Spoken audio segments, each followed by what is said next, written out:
first thing to do when you're planning your wedding is to decide on your budget. This is going to really help and save you a lot of stress and disappointment when it comes to booking your supplies later on down the line if you haven't really figured out how much money you're going to be able to spend on your wedding day. It will also help you draw up your non-negotiables list, but more on this a little bit later on. Now, each of you will have different financial circumstances, a different budget that you're going to be able to allocate to your wedding day. So don't worry if you look at somebody else's wedding and you see that they've spent tens and tens of thousands of pounds or even hundreds, because it's completely down to you. You've got to remember that the wedding day is special and that you want to get a good balance between having your dream day but also not getting yourself into financial difficulty. Because at the end of the day, this is just the first day of your future together, and your married life is far more important than this one day. So make sure that you're spending time together figuring out how much money you're able to spend on your wedding day so that you don't allow for stresses later on in the wedding planning process. Hi everyone, I'm Georgia from georgia-beth Photography, and I'm here to share my expertise from years of working in the wedding industry. I want to be able to help you along your wedding planning journey and also give you some inspiration and tips for your wedding planning so that you can have that day of your dreams. Before we start on the next 7 steps, I just want to talk a little bit more about budgeting, and that is to figure out where your money is coming from. And it might seem silly, but a lot of people kind of pay for their weddings in different ways. So you might already have a pot of savings that you've been slowly saving up over the last few years for your wedding day. You might be planning on starting saving now in order to kind of book your wedding supplies and everything in another year or a couple of years' time.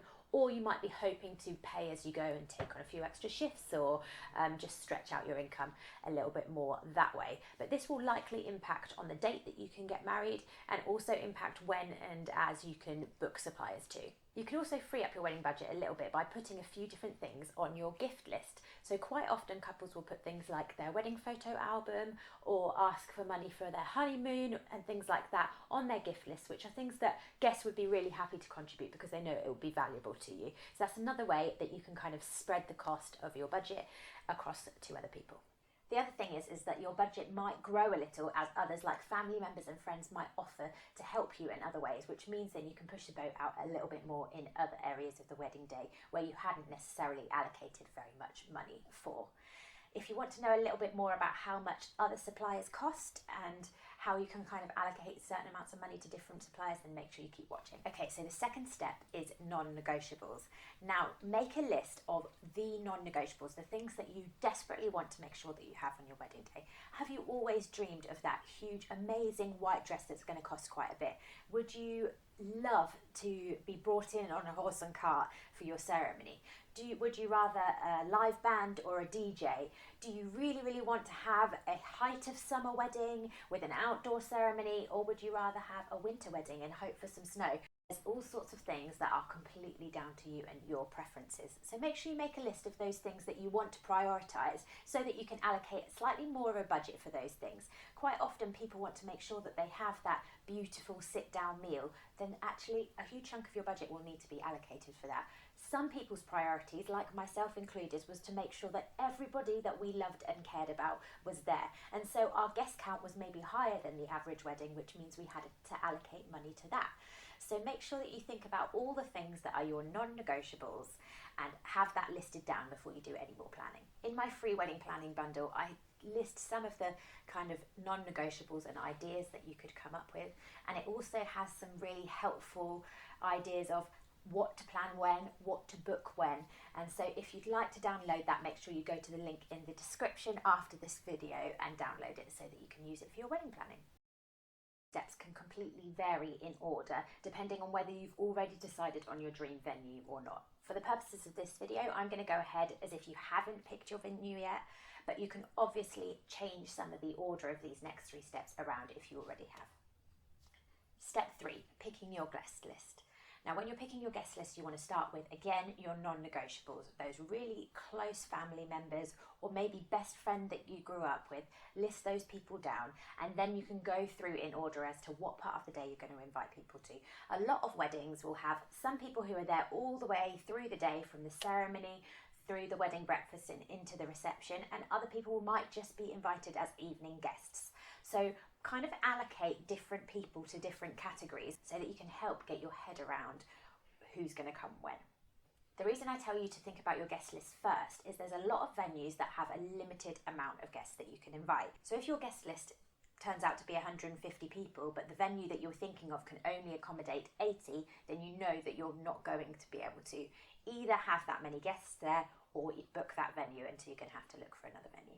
Once you have your idea of your guest list, then it's time to move on to step 4, and that is proposed dates. So again, this might be something that was already in your non-negotiables list. Maybe you want to have an August wedding, but I would always recommend that you have 3 to 5 dates that you're happy with, or even just a season. If you want to make sure that you have a spring wedding or an autumn wedding, have that kind of season in mind before you go ahead and start to look at venues. And that leads us very nicely on to step 5, which is looking for venues. So straight away you want to go ahead, get on Google. Firstly, you need to figure out what location you want to get married in. Is it going to be local to where you live? Is it going to be where either of your parents live? Would you like a destination wedding?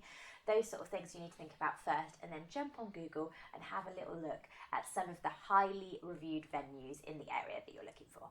A lot of people get married and have their reception all in one venue, but others might like to get married in a church or a separate venue and then have their reception elsewhere.